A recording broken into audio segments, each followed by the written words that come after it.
My first guest this morning comes from Serbia, Belgrade. He's a CEO of a company who makes the most popular sports game on Facebook. The game is played by more than 4 million active players each month. My guest basically spends his day by kicking ass of Electronic Arts. Ladies and gentlemen, give it up for Branko Milutinovic from Nordeus.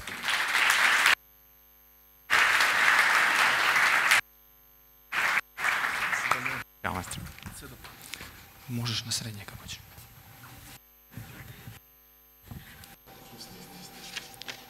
Okay, Branko, nice to see you here. Let's start off by saying that you have a killer game on your hand. But before speaking about your most popular sports game on the Facebook, before you founded Nordeus, you spent some time in Microsoft in Copenhagen. Why on earth did you move back to Serbia and quit Microsoft? Okay, so first of all, hello everybody, pozdrav svima.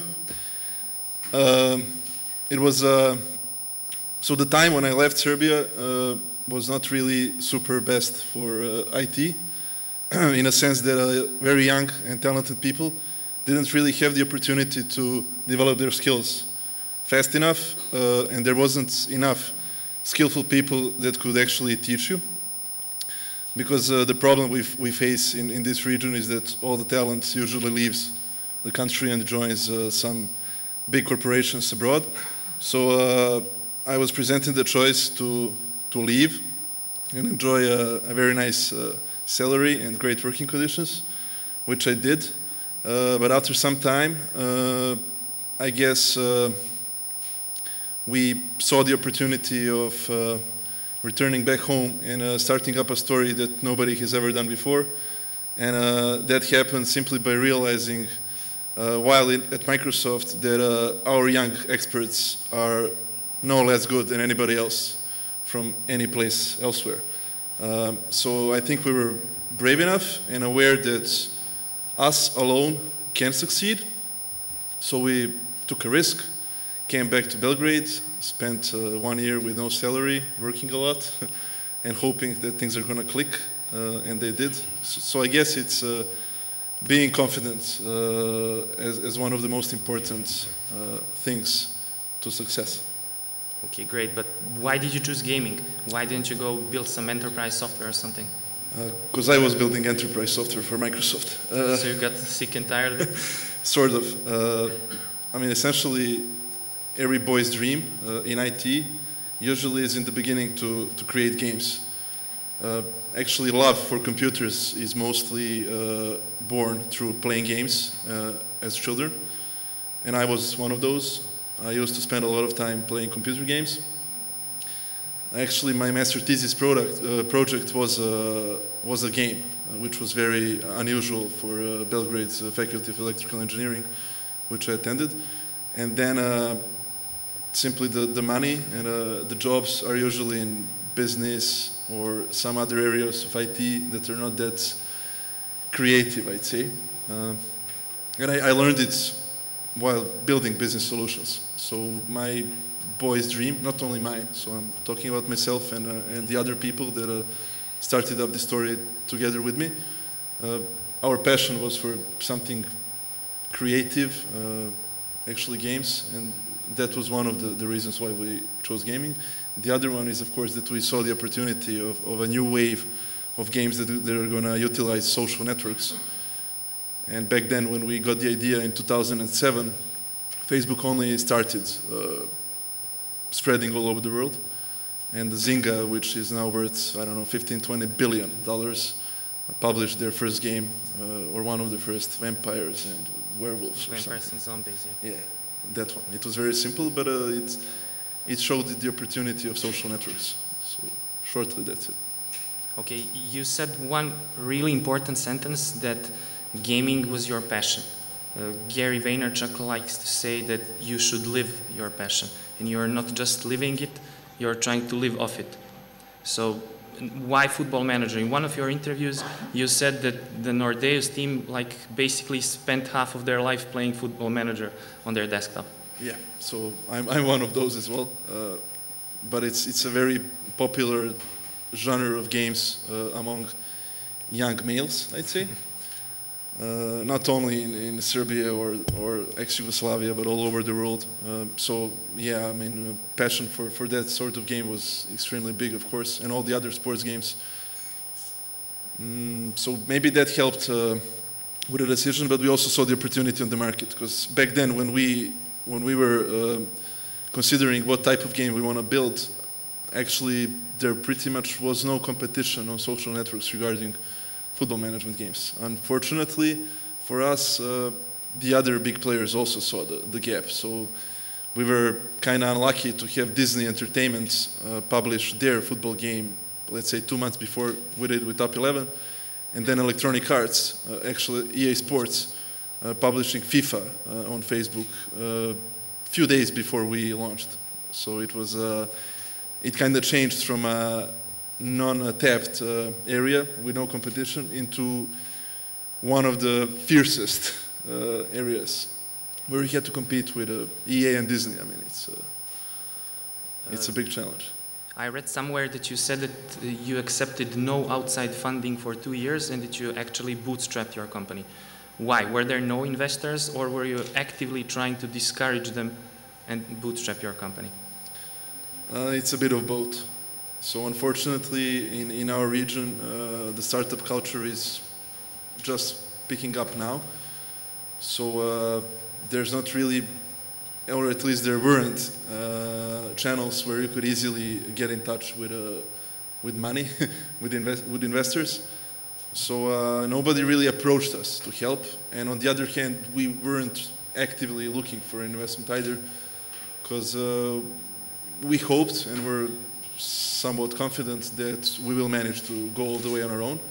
And if things don't work out, then we'll seek for help. Unfortunately, that didn't happen. So you need to have few plans always. Okay. So are you looking for investors now? Not actively. I have a VC in the room I'll be interviewing lately, so. Okay. No problem. And do you consider yourself to be an acquisition target, maybe? We are an acquisition target for sure, but the other thing is whether we want to be an acquisition target. Okay, so do you? No. Okay. So if EA comes knocking on your door with like half of the sum of Zynga and says, Branko, please. Well, in life there's with always whipped cream and a cherry on top. Yeah, there's always choices you need to make, but so far we've been very confident that Nordeus can and will be one of the world's leading social gaming companies. I mean, we already are in a way, but it's not up to the level we would really like it to be. So I mean, if things happen, you never know. But from this point, I think that we want to go all the way on our own. One thing that struck me is that you said that you want to be world leader in social gaming. So does this mean that desktop gaming is dead?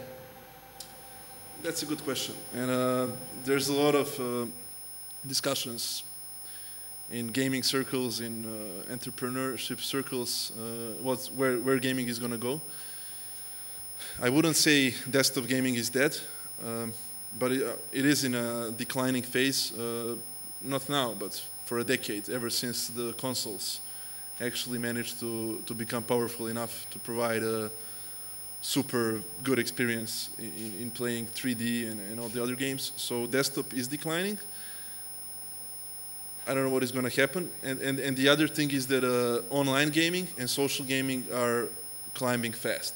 And now we see the trend where big companies, let's say Electronic Arts, which is one of the flagships of gaming industry in the world, are quite aggressively entering the social gaming market as well, with huge acquisitions and a lot of investment and creating excellent games. I mean, you've probably, most of you, especially female part of the audience, used to play Sims on your computers, and now Sims is on Facebook, and it's a very, very good experience, almost identical to the desktop one, but this time you actually interact with your friends, so it is really social. And that game is going to probably set the new limits for everything. Your top sports game on Facebook, Do you fear that you're maybe becoming too dependent on Facebook as a platform? So I need to add one more thing. So we are not only the top sports game on Facebook, we are the top sports online game in the world, overall. So even outside of Facebook, there is no game that is nearly popular as ours, at least not in the sports genre. Regarding Facebook relations, so our sort of vision is that we want to be platform independent and that the platform doesn't really matter, the game does. So in that context, we are sort of working our strategy on unifying gaming experience throughout devices and platforms. Now shortly, okay. that means no, we are not really that heavily Facebook dependent even now. But on the other hand, our relationship with Facebook is extremely healthy, very close. So, I mean, there's no problem either way. Right now you opened a space for like 10,000 questions concerning other platforms. And since on your website there are some photos of Apple logo and there's also some Android figure. So are you hinting that you're maybe switching to iOS and Android? So you've done your homework. Well done. I'm a professor, you know. So switching to platforms might not be the right term. Combining platforms? Combining platforms might be a more correct one. Okay, so do we have a world exclusive? Can we say that Nordeus is making a game for iOS or for Android? This is a trap. So, okay, let's say yes. Let's say yes? Yeah, let's be the world exclusive, yes. Okay, thanks for this one, mate. I've heard wonders about organizational culture in Nordeus. Some of your employees mentioned me on Twitter saying, please ask Branko to spill the beans on how he managed to build such an extraordinary organizational culture. It's not the typical thing in Balkans. It's usually command and control. So what actually did you guys do in Nordeus? Okay, so a very important thing, it's not me who built it. There's an entire team of people that created Nordeus and that still develop it. So our view when we were starting the company was that we want to change how things work in our country and probably in the rest of the region, and actually be the pioneering force of a company that's not going to focus on local but go directly to global market.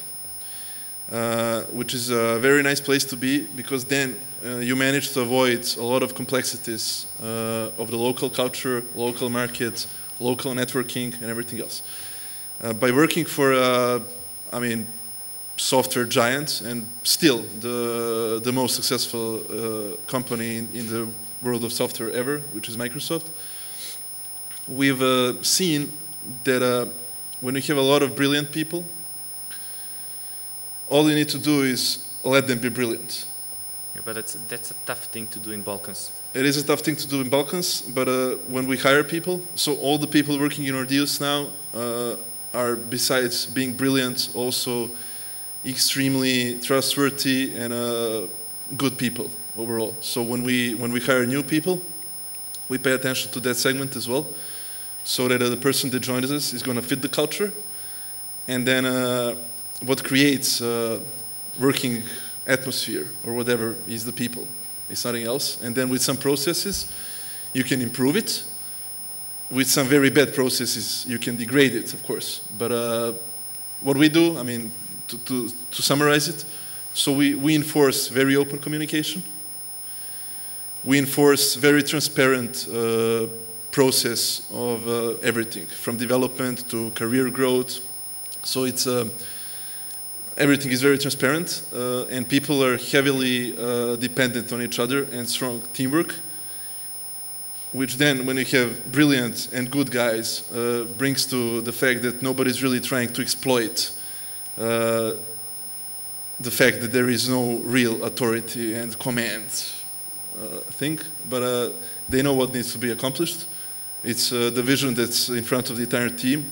And then I guess in these conditions of a very relaxed atmosphere and a lot of freedom, good people simply perform well. So far, it's been like that. Hopefully, in the future as well.